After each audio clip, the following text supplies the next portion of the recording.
నమస్కారం, నా పేరు పద్మావతి. బీసీ న్యూస్కి స్వాగతం. నెల్లూరు జిల్లా కోటమండల పరిషత్ కార్యాలయంలో ఇన్ఛార్జ్ ఎంపీపీ వేమారెడ్డి సౌజన్యారెడ్డి అధ్యక్షతన ఏర్పాటు చేసిన సాధారణ సర్వసభ్య సమావేశం ప్రశాంతంగా జరిగింది. గతంలో ఎంపీపీగా కొనసాగిన దాసరి అంజమ్మ అనారోగ్యంతో మరణించడంతో ఆమె స్థానంలో ఇన్ఛార్జ్ ఎంపీపీగా బాధ్యతలు తీసుకున్న సౌజన్యారెడ్డి మొదటిసారిగా సర్వసభ్య సమావేశంలో పాల్గొన్నారు. ముందుగా దాసరి అంజమ్మ మరణం పట్ల సమావేశంలో అధికారులు, సభ్యులు మౌనం పాటించారు. ఈ సందర్భంగా అన్ని శాఖల అధికారులు హాజరు కావడం గమనార్హం. అంశాల వారీగా అధికారులతో ప్రజాప్రతినిధులను సమన్వయం చేస్తూ గ్రామ స్థాయిలో సమస్యలను వెంటనే పరిష్కరించే విధంగా విధులను నిర్వర్తించాలని ఎంపీడీఓ దిలీప్ కుమార్ సూచించారు. సర్పంచులు, ఎంపీటీసీలు, వివిధ హోదాలు కలిగిన అధికారులు కొన్ని గ్రామాల్లో సమస్యలు పరిష్కార దిశకు వెళ్తుండగా అక్కడక్కడ కొన్ని సమస్యల కారణంగా మిగిలి ఉన్నాయని సమావేశంలో తెలిపారు. గ్రామాల్లో పారిశుద్ధ్య, విద్యుత్ సమస్యలతో పాటు పలు సమస్యలను అధికారులు, ప్రజాప్రతినిధుల సహకారంతో పరిష్కరించి ముందుకెళ్లాలని సమావేశంలో తెలిపారు.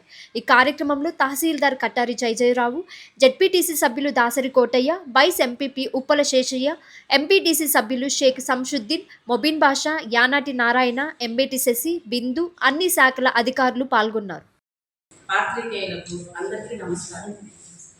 నేను కోటమండల ప్రజా పరిషత్ అధ్యక్షురాలుగా ఈ నెల 8వ తారీఖున బాధ్యతలు చేపట్టడం జరిగింది. ఈ సమావేశం చేసిన అన్ని శాఖల అధికారులకు మరియు ప్రజాప్రతినిధులు మండలంలో జరుగు సంక్షేమ అభివృద్ధి కార్యక్రమాలు సమన్వయం చేసుకొని కోట మండల అభివృద్ధి చేయటకు అందరినీ సహకరించవలసిందిగా కోరడమైనది. తదుపరి సమావేశపు ఎజెండాను మండల అభివృద్ధి అధికారి గారు ప్రారంభించవలసిందిగా. ఎన్జిఓలు కావచ్చు, అదేవిధంగా సచివాలయ తరఫున కూడా కలిసి పనిచేసే ఒక వ్యవస్థ మనకు ఉంది. కాబట్టి ఒక ఎన్జిఓలు కూడా మనకు సహకారం ఇచ్చడానికి వచ్చారు. కాబట్టి కేంద్ర రాష్ట్ర ప్రభుత్వ పథకాలు ఏమున్నాయి, తర్వాత వాటిలో ఏ విధంగా కొన్ని చాలా మంచి సురక్ష బీమా యోజన, జీవన్ జ్యోతి బీమా యోజన, అటల్ పెన్షన్ యోజన, తర్వాత ఈస్టర్న్ రిజిస్ట్రేషన్ కార్డ్స్, తర్వాత ఇప్పుడు కొత్తగా మనకు ఉద్యమ రిజిస్ట్రేషన్ అని ఒకటి వచ్చింది అనమాట. ఈ ఉద్యమ రిజిస్ట్రేషన్లో మనకు ఎవరైతే సేవా రంగంలో ఉన్నారో, అంటే చిన్న షాప్ నుండి వెల్డింగ్ షాప్ కావచ్చు, చిన్న బడ్డీ కొట్టు కావచ్చు, టీ పంపు కావచ్చు, అదేవిధంగా ఏదైనా వెల్డింగ్ షాప్ కావచ్చు, బట్టల దుకాణం కావచ్చు, సర్వీస్ సెక్టర్లో ఏమున్నా కూడా ఉద్యమ రిజిస్ట్రేషన్ అనేది కంపల్సరీగా చేసుకుంటే వాళ్ళకు బ్యాంక్ తరఫున వచ్చే లోన్లు కానీ అన్నిటినీ కానీ మనకు ఉపయోగపడుతుంది. ఇట్లాంటి కార్యక్రమాలు అన్ని ఈస్టర్న్ రిజిస్ట్రేషన్స్, లేబర్ డిపార్ట్మెంట్ తరఫున ఈస్టర్న్ రిజిస్ట్రేషన్స్ సమావేశానికి కావాలి. చాలా రకమైన ఈ ప్రభుత్వ పథకాల గురించి మనకి ఎన్జిఓ తరఫున వనజ అని ఒకరు వచ్చారు. వాళ్ళు క్లుప్తంగా ఈరోజు పెళ్లి చేసుకుంటే రేపు రేషన్ కార్డు అప్లై చేస్తే కార్డు ఇస్తారు. అక్కడ మన దగ్గర అట్లా కాకుండా ఎప్పుడో ఒకసారి ఇస్తున్నారు. ఇప్పుడు అట్లా కూడా లేదు, మన దగ్గర కూడా లేదు. మన దగ్గర కూడా నిరంతర ప్రక్రియ. రేషన్ కార్డు కావాలంటే సచివాలయం పోయి మనం అప్లై చేసుకోవచ్చు, రేషన్ కార్డు పొందవచ్చు. తర్వాత ఈ పౌర సరఫరాల్లో కొంచెం మార్పులు కూడా తీసుకురావడం జరిగింది. రేషన్ షాపులో 1వ తేదీ నుంచి 15వ తేదీ వరకు సరుకులు పంపిణీ చేస్తున్నారు. ఇప్పుడు అట్లా కాకుండా 25వ తేదీ నుంచే సరుకులు పంపిణీ స్టార్ట్ అవుతుంది. అది ఎవరికయ్యా అంటే 25 నుంచి 30వ తేదీ వరకు లేవలేని వాళ్ళు, ఇంట్లో ఉండి బెడ్ మీద ఉండే వాళ్ళ కోసం ఇంటికి పోయి తంపేసుకొని బియ్యం ఇమ్మని చెప్పాం. అలాగే 60 సంవత్సరాలు పైబడిన వాళ్ళు రాలేని పరిస్థితులు ఉంటారు కాబట్టి వాళ్ళకు కూడా ఇంటికి వెళ్ళి తంబు వేసి వాళ్ళకి బియ్యం ఇమ్మని చెప్పడం జరిగింది. 1వ తారీఖు నుంచి షాప్ దగ్గర జనరల్గానే రైస్ చేస్తూ ఉంటారు. ఇప్పుడు డీలర్లకే వచ్చాయి కాబట్టి ఇబ్బంది లేదు. ఈ డీలర్ల విషయంలో కూడా మీకేదైనా ప్రాబ్లమ్స్ ఉన్నా తెలియజేస్తే ఎంపీడీఓ గారి సమక్షంలో ఉన్న అన్ని డిపార్ట్మెంట్లు దాని కిందకు వస్తాయి. రెవెన్యూ పరంగా అభివృద్ధి అనేది ఉండదు, కానీ మాట్లాడాలి కాబట్టి మాట్లాడుతున్నాను. ముఖ్యంగా మన జెడ్పీటీసీ గారు జగనన్న లేఅవుట్ల గురించి అడిగారు. ఈ గవర్నమెంట్ వచ్చిన తర్వాత మొదట దాన్ని రద్దుపరచాలనే ఉద్దేశంతో ఉన్నింది. కానీ ఒకసారి రిజిస్ట్రేషన్ అయిపోయింది, ప్లాట్లు అన్ని లబ్ధిదారులకు ఇచ్చి రిజిస్ట్రేషన్ చేసేసారు కాబట్టి అవి రద్దుపరచడానికి లేదు. వాళ్ళని అక్కడే కట్టుకోనివ్వండి. అట్లా కట్టుకోకుండా ఖాళీగా ఉండేటి రద్దుపరిచి దాన్ని 3 సెంట్లుగా చేయమని చెప్పారు. ఆ విధంగా మన మండలం అయితే ఎక్కడ ఖాళీలు లేవు, అన్నీ ఇచ్చేసాం. ఇంకా అవసరం ఉన్నాయి మనకు. ఇప్పటికి మొన్న ప్రజా దర్బార్లో 500 అర్జీలు ఇళ్ల స్థలాలకు వచ్చాయి. అవి ఎంక్వైరీ జరుగుతూ ఉంది. ఆ 500 అర్జీల్లో ఎవరైనా లబ్ధిదారులు అర్హత కలిగినట్టు ఉంటే ఖచ్చితంగా భూమిని కొనుగోలు చేసి ఇవ్వాల్సిన అవసరం ఉంది ఇక్కడ. దాని మీద మేము నివేదిక పంపి కలెక్టర్ గారికి భూమి కొనుగోలు చేసి మళ్ళీ ప్లాట్లు ఇవ్వాల్సి వస్తుంది. ఇప్పటి వరకు మనం అక్కడ ఇచ్చిన ప్లాట్లలో వాళ్ళు కట్టుకోవడానికి ఏం అభ్యంతరం లేదు. మనకైతే క్యాన్సిల్ చేయమని రాలేదు, అది పరిస్థితి. అయితే రెవెన్యూ పరంగా ఎత్తుకుంటే మన మండలంలో 19 రెవెన్యూ గ్రామాలు ఉన్నాయి. ఈ 19 రెవెన్యూ గ్రామాల్లో మొట్టమొదట 4 గ్రామాలు రీసర్వే జరిగినాయి. తర్వాత ఈ మధ్య ఒక 2 గ్రామాలు జరిగాయి, పోతే 13 గ్రామాలు ఉన్నాయి. ఇప్పుడు మొన్న 2వ తారీఖు నుంచి 5 గ్రామాల్లో రీసర్వే జరుగుతుంది. ఎందుకు చెప్తున్నా అంటే మీ తరపున రైతులు ఎవరైనా ఉన్నా కూడా ఖచ్చితంగా హాజరు కావాలి. అక్కడ మద్దాలి, రుద్రవరం, చిందోడు, గూడలి, సిద్ధవరం ఈ 5 గ్రామాల్లో రీసర్వే జరుగుతుంది. ఈ రీసర్వేకి రైతుగా హాజరు కాకపోతే చాలా ఇబ్బందులు ఎదుర్కోవాల్సి వస్తుంది. గతంలో 100 సంవత్సరాలు 115 సంవత్సరాల క్రితము గ్రామాలు సర్వే జరిగినాయి. అంటే 1915-16 సంవత్సరంలో సర్వే జరిగినాయి బ్రిటిష్ హయాంలో. అంటే 2 రకాల గ్రామాలు ఉంటాయి మనకు, గవర్నమెంట్ గ్రామాలు, ఎస్టేట్ గ్రామాలని. గవర్నమెంట్ గ్రామాలు మాత్రం, ఎస్టేట్ గ్రామాలు మాత్రం మళ్ళా 2057లో జరిగినాయి. వాటికి ఎఫ్ఎల్ఆర్ ఉంటుంది, ఫెయిర్ ల్యాండ్ రిజిస్టర్ అని. దానికి ఏదైనా ఉంటుందంటే డైగ్లాట్ ఉంటుంది, ఆర్ఎస్ఆర్ అని. ఈ ఆర్ఎస్ఆర్లో ఏమైనాయంటే, ఎందుకు చెప్తున్నానంటే ప్రాబ్లమ్స్ ఉన్నాయి రైతులకి. ఇక్కడ సర్పంచులు, ఎంపీటీసీ పోయి రైతులకు కూడా కొంచెం తెలియపరిస్తే మంచిదనే ఉద్దేశం చెప్తున్నాను. సర్వే అప్పుడు హాజరు కాకపోతే ఆ రైతుది ఎవరిది ఆ భూమి అనేది తెలియపరచకపోతే చుక్కలు పెట్టేశారు గతంలో. అదే చుక్కల భూముల సమస్య వచ్చేసింది ఇప్పుడు మనకు, డాటెడ్ ల్యాండ్ సమస్య అని. ఆ డాటెడ్ ల్యాండ్ ఒక రైతుకి 12 సంవత్సరాలుగా ఇప్పుడు మన పేరు ఎక్కించుకునే దానికి అవకాశం ఉంటుంది. కాబట్టి రైతులు ఖచ్చితంగా హాజరవి, మేము ప్రతి గ్రామంలో మీటింగ్ పెట్టాం, సర్వే జరుగుతుంది. ఇంకా కూడా తక్కువ జరగకుండా ఉండాలంటే ఖచ్చితంగా హాజరు కావాలా. మీ తరఫు నుంచి కూడా నేను కోరుకుంటున్నాను. అలాగే ఎవరికది అసంఘటిత రంగ కార్మికులకి ఎవరు వస్తారు దాని కిందకి? వ్యవసాయ కూలీలు, బేల్దారు కూలీలు, బేల్దారులు పనిచేసే. తిరుపతి జిల్లా వాకాడు మండల కేంద్రంలోని ఆర్టీసీ బస్ డిపో వద్ద national Mazdoor union association depot అధ్యక్షులు ప్రశాంత్ ఆధ్వర్యంలో ఎరుపు రంగు రిబ్బన్ ధరించి నిరాహార దీక్షను చేపట్టారు. ఈ సందర్భంగా వారు మాట్లాడుతూ కడప జోన్ పరిధిలో ఉన్న అన్ని డిపోల్లో నిరాహార దీక్ష నిర్వహించడం జరుగుతుందని తెలిపారు. 1/90 సర్క్యులర్ అమలు చేయడం లేదని, అలాగే అనేక సమస్యలను పరిష్కరించడంలో నిర్లక్ష్యం చూపుతున్నట్లు తెలిపారు. కడప జోన్లోని డిపిటిఓ సిబ్బందిపై వాస్తవాలను పరిశీలించి చర్యలు తీసుకోవాలని తెలిపారు. డిపో ఎండిఓ 1/19 సర్క్యులర్లు అమలు చేయాలని, కడపలో ఉన్న డిపిటిఓ అమలు చేయకుండా సిబ్బందిపై డిపో మేనేజర్లతో కార్మికులను సస్పెండ్ చేయాలని ఒత్తిడి చేస్తున్నారన్నారు. ఉన్నతాధికారులు డిపిటిఓపై చర్యలు తీసుకోవాలని, లేదంటే ఈ నిరాహార సమ్మెను రాష్ట్ర వ్యాప్తంగా చేపడతామని తెలియజేశారు. ఈ కార్యక్రమంలో నేషనల్ మజ్దూర్ యూనియన్ కార్యదర్శి Sampath, working president Vamshi, Kotayya, Balakrishna, Seshayya, garage అధ్యక్షులు సుధీర్, జాయింట్ సెక్రటరీ నరేష్, ఉపాధ్యక్షులు కృష్ణ, డిపో ఎన్ఎంయు కార్మికులు పాల్గొన్నారు. డిపో సమస్య అయితే కాదు, మొత్తం జోనల్ సమస్య. ఇది జోనల్ వాళ్ళు ఏ పిలుపునిచ్చినా మేము దానికి సమసిద్ధంగా ఉన్నాము. కొన్ని రోజులుగా మన కడప జిల్లాలో రిలే నిర్వహణ జరుగుతున్నాయి. జరిగినప్పటికీ కూడా వాళ్ళైతే ఎలాంటి సంబంధం లేదు. లేకపోగా ఈ సస్పెండ్లు రిమౌండ్లు అనేది వీళ్ళు కొనసాగిస్తూనే ఉన్నారు. అవి లేవని చెప్పి ఎండీ గారు కూడా సర్కులర్ ఉంది, ఉన్నా కూడా దాన్ని అమలు చేయలేదనేది మా ఆవేదన. మాకు ఇప్పటికైనా వాళ్ళు సహకరించి మంచి మనసు చేసుకొని కార్మికులను కలుపుకొని పోతే మేము ఎక్కడికైనా వస్తాము. లేదనుకుంటే ఇట్లా కొనసాగి ఎంతవరకు తీసుకుపోవాలి అంతవరకు మా నాయకులు ఏది చెప్తే చేయడానికి మేము సమర్సిద్ధంగా ఉన్నాం. జిందాబాద్ నేషనల్ మజ్దూర్. ఈరోజు కడప జోన్ వ్యాప్తంగా రిలే ఫాస్ట్ నిరాహార దీక్షలు నిర్వహించడం జరుగుతుంది.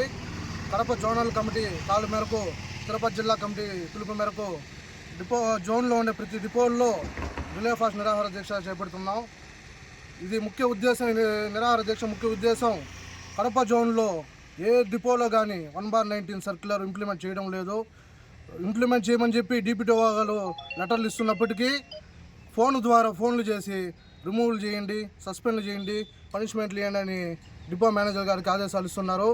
సరైన పద్ధతి కాదు. ఈ కడపలో సుమారు 62 రోజులుగా కడుపు మార్చుకొని నిరాహార దీక్షలు చేస్తున్నారు. అయినా కానీ నమ్మక నీరెత్తినట్టు డిప్యూటీ గారు ప్రవర్తిస్తున్నారు. గౌరవ ఎండీ గారు 1/19 సర్క్యులర్ ఇంప్లిమెంట్ చేయమని చెప్పి ఆదేశాలు ఇచ్చినప్పటికీ వీళ్ళు ఇష్టానుసారంగా వాళ్ళ సొంత ఇంట్లో పనిచేస్తున్నట్టుగా ఉద్యోగులను వేధిస్తూ భయభ్రాంతులకు గురి చేస్తున్నారు. ఇంకనైనా మీరు పై అధికారులు, ఉన్నతాధికారులు చొరవ తీసుకొని ఈ జోన్ వ్యాప్తంగా ఉండే సమస్యలన్నీ పరిష్కరించాలని కోరుకుంటున్నాము. దీన్ని పరిష్కరించకపోతే రాష్ట్ర కమిటీ పిలుపు మేరకు రాష్ట్ర వ్యాప్తంగా కూడా ఈ సమ్మె పద్ధతి చేస్తామని చెప్పి కూడా మీ అందరికీ తెలియజేసుకుంటున్నాం. తిరుపతి జిల్లా చిట్టమూరు మండలం మొలకలపూడి గ్రామంలో మహర్ మానసిక వికలాంగుల ఆశ్రమంలో national human rights chairman doctor Sheikh Jilani Basha ఆధ్వర్యంలో పలు సేవా కార్యక్రమాలు నిర్వహించారు. ఈ కార్యక్రమానికి తహసీల్దార్ రామయ్య, ఎంపీడీఓ ఉమామహేశ్వరరావు ముఖ్య అతిథులుగా హాజరయ్యారు. ఈ సందర్భంగా హ్యూమన్ రైట్స్ ప్రతినిధులు ముఖ్య అతిథులకు పూలమాలలు వేసి శాలువాలతో సత్కరించారు. ఆశ్రమంలో ఉన్న మానసిక వికలాంగులకు ఆధార్ కేంద్రాన్ని ఏర్పాటు చేసి ఆధార్ కార్డు నమోదు చేయించారు. హ్యూమన్ రైట్స్ ప్రతినిధులు దాతల సహాయంతో ఆశ్రమంలో ఉన్న మానసిక వికలాంగులకు దుప్పట్లు, బట్టలు, నిత్యావసరం సరుకులు పంపిణీ చేశారు. ఈ కార్యక్రమంలో national human rights working president Surender Reddy, Hari Reddy, Sheikh Parveen, human rights ప్రతినిధులు, మెహర్ ఫౌండేషన్ ఆశ్రమం సిబ్బంది తదితరులు పాల్గొన్నారు.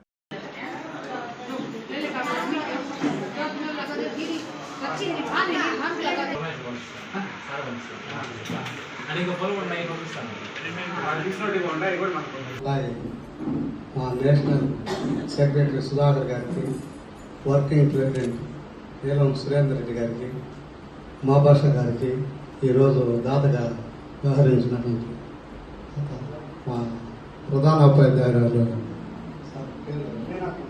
మీనా కుమారి గారికి, అలాగే మొలకలపూడి ప్రధాన ఉపాధ్యాయులు శేఖర్ సార్ గారికి, ఈరోజు మనకు అన్నదాన కార్యక్రమానికి సహకరించినటువంటి ధనలక్ష్మి మేడం గారికి, మన ఆర్ఐ సుధా మేడం గారికి, అలాగే అమ్మా ఫౌండేషన్ అధ్యక్షురాలు కృష్ణవేణమ్మ గారికి, ఇక్కడికి విచ్చేసినటువంటి మా హ్యూమన్ రైట్స్ కుటుంబ సభ్యులకు, మెహర్ ఆశ్రమం సిబ్బందికి, పత్రికా విలేకరులకు, ప్రతి ఒక్కరికి నా హృదయపూర్వక నమస్కారం. ఈరోజు ముఖ్యంగా ఇక్కడ ఆధార్ లేనటువంటి వారికి ఆధార్ కార్యక్రమం జరపాలని చెప్పి మెహర్ ఆశ్రమం సిబ్బంది ద్వారా మా అన్న రామ్మోహన్ రావు గారు నన్ను కోరడం అయింది. నేను వెంటనే మాకు అత్యంత ఆప్తులు మా తహసీల్దార్ గారు రామయ్య సారు, నేను చాలా అభిమానించే వ్యక్తి, నాకు చాలా సన్నిహితులు, నేను వారి దృష్టికి ఈ సమస్యను తీసుకుని వెళ్తాను అని ఎంతో ఆప్యాయంగా పలకరించి స్పందించి వెంటనే ఆధార్ సిబ్బందిని ఆఫీస్కి పిలిపించుకొని అక్కడి నుంచి ఎంపీడీఓ గారితో మాట్లాడి ఎంపీడీఓ గారిని కూడా పిలిపించి మేము ఉన్నాము, మీరు ఏ తేదీని పెట్టమంటారో చెప్పండి అని చెప్పి సారే అడగడం జరిగింది. నేను 20వ తేదీ మంగళవారం రోజు పెడదాం సార్, మీ చేతుల మీదుగా ఆ కార్యక్రమాన్ని జయప్రదం చేసే విధంగా ఈజీగా తీసుకెళ్దాం అని చెప్పడం, వాళ్ళు స్పందించడం, వెంటనే ఈ కార్యక్రమానికి మా ఆహ్వానాన్ని మన్నించి వచ్చినందుకు నా ప్రత్యేకమైన ధన్యవాదాలు తెలుపుకుంటున్నాను సార్. మేము ఈ హ్యూమన్ రైట్స్ సంస్థ స్థాపించి అనేక కార్యక్రమాలు చేస్తూ వచ్చాము. ఎక్కువగా మారుమూల సముద్ర తీరాన గిరిజన కుటుంబాలను గుర్తించడం, మేము ఒక్కరే కాకుండా మాకు rotary club national chairman doctor Jilani Basha గారికి, అలాగే సుధాకర్ గారికి, సురేందర్ రెడ్డి గారికి, మీనా కుమారి గారికి, శేఖర్ సార్ గారికి, ఆర్ఐ గారికి, మావాషా గారికి, ధనలక్ష్మి గారికి మరియు ఇతర హ్యూమన్ రైట్స్ మెంబర్స్కి, అలాగే మన ఎంపీడీఓ సార్ గారికి, సచివాలయ సిబ్బంది, ఇక్కడికి విచ్చేసిన ఈ గ్రామ ప్రజలు, దాతలు మరియు ఇక్కడ మెహర్ ఆశ్రమంలో ఉన్నటువంటి ఈ అనాథలు అనకూడదు వీళ్ళని, మన ఆప్తులు అందరికీ మరియు వీరికి సేవ చేస్తున్నటువంటి దేవుళ్ళతో సమానమైన ఈ స్టాఫ్కి అందరికీ కూడా ఈ మండలం తరఫున నా యొక్క ధన్యవాదాలు. రామ్మోహన్ గారి, ముఖ్యంగా ఈ దీనికి ఏర్పాటు చేసిన రామ్మోహన్ గారికి, వారికి కూడా ధన్యవాదాలు. ముఖ్యంగా చూస్తుంటే నేను ఒక 10 సంవత్సరాలు టీచర్గా ఉన్నాను, ఒక 5 సంవత్సరాలు 6 సంవత్సరాల నుంచి రెవెన్యూ ఫీల్డ్లో ఉన్నాను. కానీ నాకు ఎన్నో ప్రోగ్రాంలు పోయాం, కానీ పాపం ఇట్లా అనాథాశ్రమం మాత్రం నేను పోలా ఎప్పుడు. ఫస్ట్ టైం ఇక్కడ మొలకలపూడికి నిజంగా నన్ను ఆహ్వానించినందుకు, వస్తానే కొత్తగా జాయిన్ అయిన ఈ సంవత్సరంలోనే మొదట్లో నన్ను ఇక్కడికి ఆహ్వానించిన మన జిలానీ బాషా అన్న గారికి నిజంగా నా థ్యాంక్స్ చెప్తున్నాను. చాలా బాగా ఉన్నాను చూస్తుంటే, ఏమో మనం ఎందుకు ఇంత టైంని మనం వేస్ట్ చేసాము సేవ చేయకుండా అనిపిస్తుంది చూస్తుంటే. చదివాము, మనకి మదర్ తెరిసా గారి గురించి చదువుకున్నాం, కానీ చూడలా, ప్రాక్టికల్ గా మేము చూడలా. ఆమె చాలా క్షయవ్యాధులకి కలకత్తాలో చాలా సేవ చేసింది ఆమె అని మనం చదువుకున్నాం, బుక్స్ లో చదువుకున్నాం. ఆమె యొక్క జన్మదినాన్ని కానీ ఆమె స్మరిస్తూ ఉంటాం ఎప్పుడు. అట్లాంటి వాళ్ళు ఉన్నారని తెలుసు కూడా, కానీ ఎప్పుడు ప్రాక్టికల్ గా చూడలా. నిజంగా ఇప్పుడు మేడం గారు చెప్పారు, ఇక్కడ మానసిక వికలాంగుల కోసం మెహరా ఆశ్రమం స్టార్ట్ చేసి, ఇలాంటి ఆశ్రమాలు అనేక చోట్ల స్థాపించి వీళ్ళందరికీ చేదోడు వాదోడుగా ఉన్నటువంటి మెహరా ఆశ్రమం అధినేతకు నా వందనాలు. అదేవిధంగా ఈ సందర్భంగా ఒక చిన్న విన్నపం మన ఎంఆర్ఓ గారికి ఏంటంటే, చిట్టమూరు మండలంలో ఇప్పుడు సచివాలయ వ్యవస్థ ఉంది. సచివాలయ వ్యవస్థ ద్వారా సాధ్యమైనంత వరకు చాలా గిరిజన కుటుంబాల్లో ఇప్పటికీ కూడా ఆధార్ కార్డు, రేషన్ కార్డు లేకుండా చాలా చోట్ల ఉన్నారు. కాబట్టి సార్ యొక్క ఆదేశంతో సచివాలయాలకి ఆదేశిస్తూ సారు ఎక్కడైతే గిరిజన కుటుంబాలకి ఆధార్, రేషన్ కార్డు లేదో వాళ్ళకందరికీ కూడా ఈ 2 సౌకర్యం కల్పించాలని నేను మనందరి తరఫున కోరుకుంటున్నాను. ఎందుకంటే గిరిజన కుటుంబాలు అనేటువంటివి ఒక దగ్గర స్టాండర్డ్గా ఉండరు. వాళ్ళు వలసలు అక్కడికి ఇక్కడికి ఎక్కడికంటే ఏడ పని దొరికితే ఆడ తిరుగుతూ ఉంటారు. అలాగే రీసెంట్గా మన చైర్మన్ గారు జిలానీ బాషా గారు చెప్పినట్లు, రీసెంట్గా తూపిలిపాలెంలో ఒక గిరిజన కుటుంబాల నుండి ఒక ప్రాంతాన్ని సందర్శించినప్పుడు వాళ్ళకి ఇప్పటికీ కూడా, అది వాకాడు మండలం, ఇప్పటికీ కూడా వాళ్ళకి రేషన్ కార్డు, ఆధార్ కార్డు లేకుండా ఉన్నారు. వాళ్ళు జనజీవనంలో కలుస్తున్నా కానీ వాళ్ళకి ఏ విధమైనటువంటి గవర్నమెంట్ ద్వారా వచ్చేటువంటి పథకాలు కానీ ఏవి కూడా చేరడం లేదు. అలాగే సార్తో చిట్టమూరు మండలంలో ఉన్నటువంటి అనేక రకాలైనటువంటి మారుమూల ప్రాంతాల్లో చాలా చోట్ల గిరిజన కుటుంబాలు ఉన్నాయి. వాళ్ళని నా యొక్క ప్రత్యేక రిక్వెస్ట్, వాళ్ళందరినీ కూడా ఆ సచివాలయాల ద్వారా అభ్యర్థించి వాళ్ళని సెర్చ్ చేసి ఎవరికైతే ఆధార్ కార్డు, రేషన్ కార్డు లేదో వాళ్ళకి ఇప్పించవలసిందిగా కోరుకుంటూ, వక్ఫ్ ఆస్తులను కార్పొరేట్ సంస్థలకు కట్టబెడితే ఉద్యమిస్తామని సిపిఐ నాయకులు ప్రభుత్వాన్ని హెచ్చరించారు. నెల్లూరు జిల్లా గూడూరు పట్టణంలోని సిపిఐ కార్యాలయంలో మీడియా సమావేశం నిర్వహించారు. ఈ సందర్భంగా సిపిఐ నియోజకవర్గ కార్యదర్శి శశికుమార్ మాట్లాడుతూ, బీజేపీ పాలనలో దేశవ్యాప్తంగా మైనార్టీలు, క్రిస్టియన్లు, దళితులపై దాడులు అధికమయ్యాయన్నారు. కూటమి ప్రభుత్వం అదే బాటలో నడుస్తూ ప్రజల ఆస్తులను అప్పనంగా కార్పొరేట్ సంస్థలకు అప్పచెప్పడం దారుణమన్నారు. దీన్ని తీవ్రంగా ఖండిస్తున్నట్లు తెలిపారు. ఇన్సాఫ్ రాష్ట్ర నాయకులు జమాలుల్లా షేక్ మాట్లాడుతూ, అంజుమన్ ఇస్లామియా సంస్థ ఆధీనంలో ఉన్న 71.70 ఎకరాల భూములు వక్ఫ్ స్థలంలో ఉర్దూ యూనివర్సిటీ ఏర్పాటు చేయాలన్నారు. మైనార్టీల విద్యాభివృద్ధికి కృషి చేయాలని డిమాండ్ చేశారు. అలాగే రాష్ట్రంలో కూటమి ప్రభుత్వం అధికారంలోకి వచ్చిన తర్వాత మసీదుల ఇమాం, మౌజన్ల గౌరవ వేతన బకాయిలు 90 కోట్లు విడుదల చేయడం హర్షణీయమన్నారు. ఈ సమావేశంలో ఐఏవైఎస్ సీనియర్ నాయకులు Yadala Sunil, CPI Insaf, AIYF, AISF నాయకులు శశికుమార్, షేక్ జమాలుల్లా, సునీల్, సయ్యద్ రిజ్వాన్ తదితరులు పాల్గొన్నారు.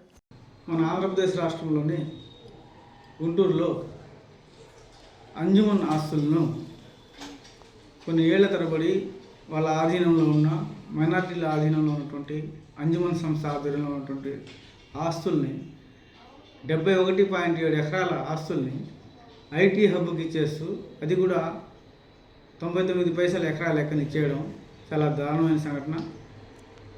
దీన్ని మేము ఇన్సాఫ్ సమితిగా, సిపిఐ పార్టీగా మేము తీవ్రంగా ఖండిస్తున్నాము. మైనార్టీల ఆస్తుల్ని మైనార్టీల అభివృద్ధికి ఉపయోగించాలని చెప్పేసి డిమాండ్ చేస్తున్నాము. ఆ 71.7 ఎకరాల్లో ప్రస్తుతానికైతే కౌలు రైతులు సాగు చేసుకుంటున్నారు. ప్రభుత్వం ఒకవేళ తీసుకునే పని అయితే ఆ 70 ఎకరాల్లో ఉర్దూ యూనివర్సిటీ ఏర్పాటు చేయాలని చెప్పేసి మేము డిమాండ్ చేస్తున్నాం. అదేవిధంగా ఈ రాష్ట్ర ప్రభుత్వం అధికారంలోకి రాకముందు రాష్ట్రంలో మైనార్టీలు ఎవరైతే 50 సంవత్సరాలు నిండుతారో వాళ్ళందరికీ పింఛన్లు ఇస్తామని చెప్పి ఆ రోజు చెప్పడం జరిగింది. ఆ హామీలో భాగంగా 50 ఏళ్ళు నిండిన మైనార్టీలందరికీ పింఛన్లు కూడా మంజూరు చేయాలని చెప్పేసి కూడా మేము డిమాండ్ చేస్తున్నాం. అదేవిధంగా గత ప్రభుత్వం నుండి దుల్హన్ పథకం అటకెక్కింది. ఆ దుల్హన్ పథకానికి ఇప్పటి వరకు ఎంతోమంది పేదలు పెళ్ళిళ్ళు చేసుకుని కొన్ని వేల మంది రాష్ట్రంలో ఎదురు చూస్తున్నారు. దుల్హన్ పథకం కింద ఇప్పటి వరకు ఎవరికి ఒక పైసా కూడా రాలేదు. రాష్ట్ర ప్రభుత్వాన్ని విన్నవించడం ఏంటంటే ఈ దుల్హన్ పథకం నుండి లబ్ధిదారులకి రావాల్సిన డబ్బులు కూడా ఇవ్వాలని చెప్పేసి మంజూరు చేయాలని చెప్పేసి డిమాండ్ చేస్తున్నాం. ఎంతో ఇటీవల కాలంలో రాష్ట్రంలో 90 కోట్ల మేర మసీదుల్లో మౌజన్లకి అలాగే ఇమాంలకు ఇచ్చారు. వాళ్ళందరికీ రావాల్సిన బకాయిలు ఇచ్చారు. చాలా సంతోషం. అదేవిధంగా మిగిలిన ఏవైతే మీరు ఇచ్చిన హామీలు ఉన్నాయో వాటన్నింటినీ కూడా అమలు చేసి ఎన్డీఏ గవర్నమెంట్ అధికారంలోకి వచ్చిన తర్వాత ఏదన్నా అభివృద్ధి జరిగిందా అంటే అది కేవలం కార్పొరేట్ శక్తులు మాత్రమే అభివృద్ధి చేసింది. ఎలా అంటే ఉన్నటువంటి భారతదేశ సంపదను మొత్తం ప్రైవేట్ కార్పొరేట్ శక్తులకి దోచిపెట్టడమే వీళ్ళు చేసినటువంటి అభివృద్ధి. మరే ఇతర ప్రభుత్వ ఆస్తుల్ని నిర్వీర్యం చేసి వాళ్ళు దోచిపెట్టేటటువంటి అభివృద్ధి ఈ యొక్క భారతదేశంలో ఇప్పుడున్నటువంటి బీజేపీ ప్రభుత్వం. ఆ తరహాలోనే ఎన్నో ఏళ్ల సంవత్సరం నరేంద్ర మోడీ వాళ్ళ నాన్న వాళ్ళ తాతగారు పుట్టిన రోజుల్లో లేదు తెలియదు, అంతకుముందు వేల సంవత్సరాల నుంచి కాపాడుకుంటూ వస్తున్నటువంటి వక్ఫ్ బోర్డు సంస్థలు కావచ్చు, బాబ్రీ మసీద్ స్థలాలు కావచ్చు, వీటన్నిటిని కూడా అధికారం అహం బలంతో వాటిని అప్పలంగా లాక్కొని అక్కడ రాముడికి విగ్రహం గుడి కట్టుకున్నారు. ఆ తరహాలోనే ఇప్పుడు దేశవ్యాప్తంగా ముస్లిమ్స్ మీద దాడులు కావచ్చు, దళితుల మీద దాడులు కావచ్చు, క్రిస్టియన్స్ మీద దాడులు కావచ్చు, వీటినే అభివృద్ధిగా వాళ్ళు ఎజెండాగా పెట్టుకొని ఈరోజు ప్రభుత్వాన్ని రన్ చేస్తూ ఉన్నారు. కాబట్టి ఈ యొక్క పనికిమాలిన ప్రభుత్వానికి మేము ఒకటే చెప్తా ఉన్నాం, ఈరోజు వేల సంవత్సరాల నుంచి ఉన్నటువంటి వక్ఫ్ బోర్డు భూములు తీసుకోవడానికి మీకు ఏ హక్కు ఉందని చెప్పి మేము అడుగుతా ఉన్నాం. కాబట్టి ఆ తరహాలోనే మొన్న జరిగినటువంటి మహారాష్ట్రలో వక్ఫ్ బోర్డుకు సంబంధించినటువంటి ముస్లిమ్స్ ఆస్తులవి, ముస్లిమ్స్ ఆస్తుల్ని వేరే వ్యక్తులు పెట్టడానికి మీకు ఏ హక్కు ఉంది, ఏ అధికారంతో ఏ అహంకారంతో మీరు పెడుతున్నారని చెప్పి మేము అడుగుతున్నాం.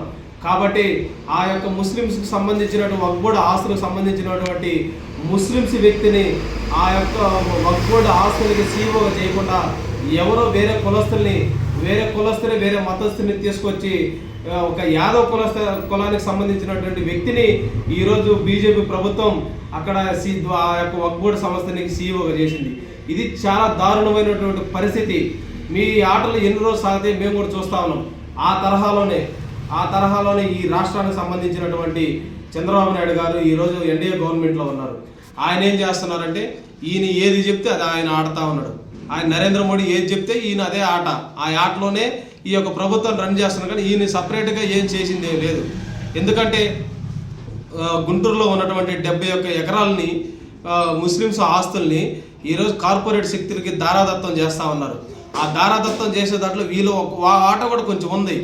కాబట్టి ముస్లింకి సంబంధించిన ఆస్తులు ముస్లిమ్స్కే ఉంచండి, మీరు తీసుకోవడానికి మీరు ఏ హక్కుతో తీసుకుంటున్నారని చెప్పి మేము ప్రశ్నిస్తా ఉన్నాం భారత కమ్యూనిస్ట్ పార్టీ తరఫున. మైనారిటీ వర్గాల సంక్షేమం కోసం మేము పాటుపడతామని చెప్పి అధికారంలో రాకముందు అనేక రకాల వాగ్దానాలు వచ్చి అధికారంలోకి వచ్చింది.